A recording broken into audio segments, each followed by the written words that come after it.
আসসালামু আলাইকুম। আশা করছি সবাই ভালো আছেন। আমি আলহামদুলিল্লাহ ভালো।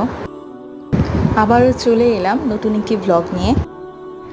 আজকের ব্লগটা 18 নং সেক্টরের সেকেন্ড পার্ট নিয়ে। তো এখানে যেতেই পার্কে অনেকগুলো বাচ্চাদের রাইড দেখি।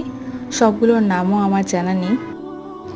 আমি এখানে একটি জিনিস খেয়াল করেছি যে প্রত্যেকটা বাচ্চা বেশ প্রফুল্ল, হাসিখুশি ও চঞ্চল। বাট আনফর্চুনেটলি আমার বেবি এমন একটা পরিবেশ পাচ্ছে না। কারণ আমার বাসার কাছে বাচ্চাদের জন্য খেলার কোনো মাঠ, পার্ক কিছুই নেই, যা এই বয়সের বাচ্চাদের জন্য অনেক ইম্পর্টেন্ট।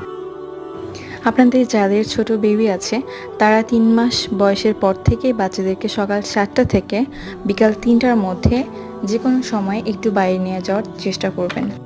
কারণ এই সময় রোদে থাকে ভিটামিন ডি, যা বাচ্চাদের হাড় গঠনে, ডিপ্রেশন কমাতে আর খাওয়ার রুচি বাড়াতে সাহায্য করে।